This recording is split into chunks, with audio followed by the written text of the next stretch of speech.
সুন্দরবনের একাধিক জায়গা জুড়ে পালিত হলো হিন্দু ধর্মের ঐতিহ্য রাম নবমী পুজো ও বজরং বলি পুজো। গত কয়েক মাস আগে ভারতবর্ষের প্রধানমন্ত্রী নরেন্দ্র মোদীর নেতৃত্বে 500 বছরের গ্লানি মুছে হিন্দু ধর্মের ঐতিহ্য অযোধ্যায় প্রভু শ্রী রামচন্দ্রের প্রাণ প্রতিষ্ঠা হয়েছে। আর আজ রামনবমী উপলক্ষে সুন্দরবনের হিঙ্গলগঞ্জ, সান্ডেলের বিল সহ একাধিক জায়গায় পালিত হলো হিন্দু ধর্মের ঐতিহ্য রামনবমী পুজো ও একই সঙ্গে বজরং বলির পুজো।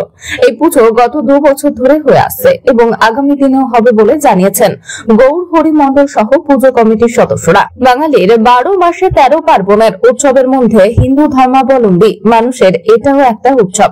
আর সেই উৎসব রামনবমী পুজো ছাড়া সুন্দরবন জুড়ে পালিত হচ্ছে সাড়ম্বরে রামনবমী উৎসব। পুজো পাঠ, প্রসাদ বিতরণের মধ্যে দিয়ে চলছে এই অনুষ্ঠান। 4 বছর পুজো হচ্ছে রাম পুজো। আমরা ঠাকুর আনতে গিয়েছিলাম, সেখানে ভালো উৎসাহ। আমাদের এখানে সবকিছু সবাই এসেছে, সবাই মায়েরা এসে সবাই সহযোগিতা করছে। মৃধা রাম কারোর ব্যক্তিগত না, রাম না হিন্দু না মুসলিম, রাম হচ্ছে সার্বিক। রাম মানে পুরুষত্বের প্রতীক, আমাদের ত্যাগের প্রতীক, আদর্শের প্রতীক। রাম গোটা ভারতবর্ষ জুড়ে আজকের রামনবমীর দিনে আমাদের রাম পুজো উদযাপন হচ্ছে। স্বাভাবিকভাবে হিঙ্গলগঞ্জ বিধানসভার ডুলেরি অঞ্চলের অন্তর্গত 159 নম্বর বুথে রাউতপাড়াতে আমরা রাম পুজো এখানে করা হলো। প্রতি বছরই করা হয়, এবছর আমাদের করা হয়েছে এবং বৃহৎ আকারে, বড় আকারে আমাদের আজকে এখানে করা হলো। এর মায়েরা এসে প্রসাদ বিতরণ থেকে শুরু করে, প্যান্ডেলের কাজ থেকে শুরু করে, পূজার সরঞ্জাম থেকে শুরু করে সমস্ত কিছু সকাল থেকেই মায়েরা, বাড়ির মায়েরাই করছে।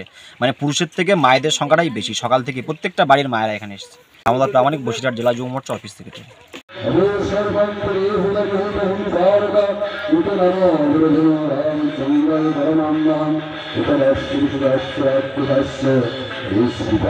এই রামনবমী তিথি আমাদের ভারতবর্ষের প্রধানমন্ত্রী নরেন্দ্র মোদী মানে রামের জন্মভূমি অযোধ্যায়, সেখানে মানে মন্দিরের প্রতিষ্ঠা করেছেন, প্রাণ প্রতিষ্ঠা করেছেন। এবং আজকে রামনবমী তিথিতে আমরা মানে আমাদের হিন্দু ধর্মের যে রাম, যে একটা আমাদের যুগ অবতার আমাদের এবং মহাপুরুষ, সেজন্য রামের আমরা আজকে পূজা করছি। এখানে আমরা প্রতি বছরই করি, গতবারও করেছিলাম, এবারেও আমরা করছি। এটা হচ্ছে সান্ডেল বিল, 1 নম্বর আমবাড়িয়া। আমার নাম গৌর হরি মন্ডল।